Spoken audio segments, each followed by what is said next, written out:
ಒಬ್ಬ ಸಿನಿಮಾ ನಟನನ್ನ ನೋಡೋದಕ್ಕೆ ಹೋಗಿ ಅಲ್ಲಿ ಯಾವುದೋ ನೂಕು-ನುಗ್ಗಲು ಪರಿಸ್ಥಿತಿಗೆ ಸಿಕ್ಕಾಕೊಂಡು ಪ್ರಾಣವನ್ನ ಕಳ್ಕೊತಾರೆ. ಇನ್ನೊಂದು ಕಡೆ ಅದೇ ಸಿನಿಮಾ ನಟನ ಸಿನಿಮಾ ರಿಲೀಸ್ ಆದ್ರೆ ಆ ಸಿನಿಮಾನ ಫಸ್ಟ್ ಶೋ ನೋಡಲೇಬೇಕು, ನೋಡಲಿಲ್ಲ ಅಂದ್ರೆ ಇರೋದಕ್ಕೆ ಆಗೋದೇ ಇಲ್ಲ ಅಂತ ಹೇಳಿ ಅಲ್ಲಿ ಯಾವುದೋ ಸಿನಿಮಾ ಥಿಯೇಟರ್ ಮುಂದೆ ಯಾವುದೋ ಒಂದು ನೂಕು-ನುಗ್ಗಲು ಪರಿಸ್ಥಿತಿಗೆ ಸಿಕ್ಕಾಕೊಂಡು ತಮ್ಮ ಪ್ರಾಣವನ್ನ ಕಳ್ಕೊತಾರೆ. ಇನ್ನೊಂದು ಕಡೆ ಪುಣ್ಯಕ್ಷೇತ್ರಕ್ಕೆ ಹೋದ್ರೇನೆ, ಅಂದ್ರೆ ಯಾವುದೋ ಒಂದು ಪುಣ್ಯಕ್ಷೇತ್ರಕ್ಕೆ ಹೋದ್ರೇನೆ ನನ್ನ ಪಾಪವನ್ನ ನಾನು ಕಳ್ಕೊಂಡಂಗೆ ಅನ್ನೋ ಒಂದು ನಂಬಿಕೆ ಮೇಲೆ ಆ ಒಂದು ಪುಣ್ಯಕ್ಷೇತ್ರಕ್ಕೆ ಹೋಗಿ ಅಲ್ಲಿ ಯಾವುದೋ ಒಂದು ಸ್ಟ್ಯಾಂಪೀಡ್ ಉಂಟಾದ್ರೆ, ಅಂದ್ರೆ ಅಲ್ಲಿ ಯಾವುದೋ ಒಂದು ನೂಕು-ನುಗ್ಗಲು ಪರಿಸ್ಥಿತಿಗೆ ಸಿಕ್ಕಾಕೊಂಡು ತಮ್ಮ ಪ್ರಾಣವನ್ನ ಕಳ್ಕೊತಾರೆ. ಅದೇ ರೀತಿ ಈಗ ರೀಸೆಂಟ್ ಆಗಿ ನಡೆದಂತ RCB ದುರ್ಘಟನೆ ಏನಿದೆ, ಅಲ್ಲೂ ಕೂಡ ಇದೇ ನಡೆದಿರೋದು. ಅಂದ್ರೆ ಎಕ್ಸೈಟ್ಮೆಂಟ್ ಆಗಿ ಅಲ್ಲಿ ಸಾಕಷ್ಟು ಜನ ಹೋಗಿದ್ದಾರೆ. ಯಾಕಂತಂದ್ರೆ ಅಲ್ಲಿ RCB ಟೀಮ್ ನಲ್ಲಿ ಆಡಿದಂತಹ ಎಲ್ಲ ಪ್ಲೇಯರ್ಸ್ ಕೂಡ ಅಲ್ಲಿ ಬರ್ತಾ ಇದ್ದಾರೆ ಅಂತ ಗೊತ್ತಾಗಿದ ತಕ್ಷಣ ಆಬ್ವಿಯಸ್ಲಿ ಎಲ್ರಿಗೂ ಕೂಡ ಒಂದು ಎಕ್ಸೈಟ್ಮೆಂಟ್ ಆಗುತ್ತೆ. ಅಂದ್ರೆ ಸ್ವಲ್ಪ ಯೋಚನೆ ಮಾಡಿ, ಸ್ವಲ್ಪ ಕಾಮನ್ ಸೆನ್ಸ್ ಉಪಯೋಗಿಸಿ, ಅಂದ್ರೆ ಈ ರೀತಿ ಎಲ್ಲ ಕ್ರೌಡ್ ಆಗುತ್ತೆ, ಅಲ್ಲಿ ಹೋಗೋದು ಬೇಡ ಅಂತ ಸ್ವಲ್ಪ ಯೋಚನೆ ಮಾಡೋರು ಮನೆಯಲ್ಲೇ ಇರ್ತಾ ಇದ್ರು. ಆದ್ರೆ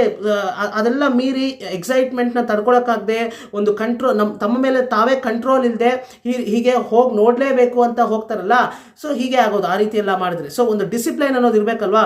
ಸೊ ಅದೇನೇ ಇರಲಿ, ಸೊ ಹೀಗೆ ಅವರು ಎಕ್ಸೈಟ್ಮೆಂಟ್ ಆಗಿ ಆ ಒಂದು ಪ್ಲೇಯರ್ಸ್ನ ನಾವು ನೋಡಲೇಬೇಕು, ಆ ಪ್ಲೇಯರ್ಸ್ ಬರ್ತಾ ಇದ್ದಾರೆ ಅಂತ ಹೇಳಿ ಎಷ್ಟೋ ಜನ ಅಲ್ಲಿ ಹೋಗಿದ್ದಾರೆ. ಅಲ್ಲಿ ನೂಕು-ನುಗ್ಗಲು ಪರಿಸ್ಥಿತಿ ಉಂಟಾಗಿ 11 ಜನ ತಮ್ಮ ಅಮೂಲ್ಯವಾದಂಥ ಪ್ರಾಣವನ್ನ ಕಳ್ಕೊಂಡಿದ್ದಾರೆ, ನಮ್ಮೆಲ್ಲರಿಗೂ ಗೊತ್ತೇ ಇದೆ.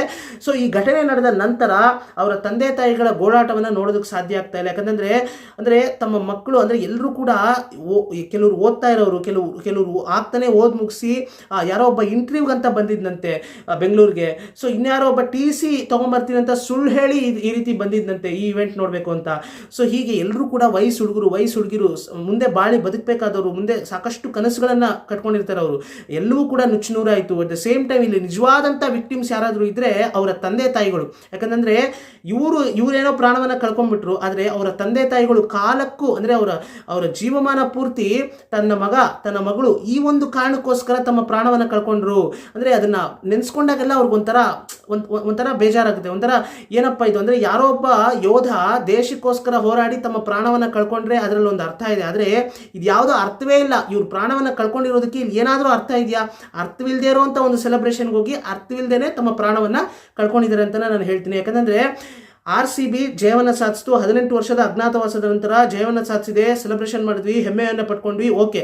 ಆದರೆ ಮಾರನೇ ದಿನನೇ ಈ ಇವೆಂಟು ಬೇಕಿತ್ತಾ? ಈ ಒಂದು ಸೆಲೆಬ್ರೇಷನ್ ಬೇಕಿತ್ತಾ? ಈ ಒಂದು ಸೆಲೆಬ್ರೇಷನ್ ಮಾರನೇ ದಿನನೇ ಮಾಡಬೇಕು ಅಂತ ಹೇಳಿದಾಗ ಆ ಇವೆಂಟ್ ಮ್ಯಾನೇಜ್ಮೆಂಟ್ ಕಂಪನಿ ಏನಿದೆ ಅವ್ರಿಗಾದ್ರೂ ಕಾಮನ್ ಸೆನ್ಸ್ ಬೇಡವಾ? ಒಂದು ಇವೆಂಟ್ ಮಾಡಬೇಕು ಅಂತಂದ್ರೆ ಒಂದಷ್ಟು ಪ್ಲಾನಿಂಗ್, ಒಂದಷ್ಟು ತಯಾರಿಗಳನ್ನು ನಡೆಸ್ಕೋಬೇಕಾಗುತ್ತೆ. ಇಮಿಡಿಯೇಟ್ ಆಗಿ ಇವತ್ತು ನೈಟ್ ಮ್ಯಾಚ್ ಮುಗಿದಿದೆ, ನಾಳೆನೇ ಇವೆಂಟ್ನ ಮಾಡಬೇಕು ಅಂತಂದ್ರೆ ಹೇಗೆ ಆ ಇವೆಂಟ್ ಮ್ಯಾನೇಜ್ಮೆಂಟ್ ಕಂಪ್ನಿಯವರಾದರೂ ಹೇಗೆ ಒಪ್ಪಿದ್ರು? ಸರಿ, ಸರ್ಕಾರದವರಾದರೂ ಯೋಚನೆ ಮಾಡೋದು ಬೇಡವಾ? ಒಂದು ಇವೆಂಟ್ ಮಾಡ್ತಾ ಇದೀವಿ, ಹೀಗೆ ಕ್ರಿಕೆಟ್ ಪ್ಲೇಯರ್ಸ್ ಎಲ್ಲ ಬರ್ತಾ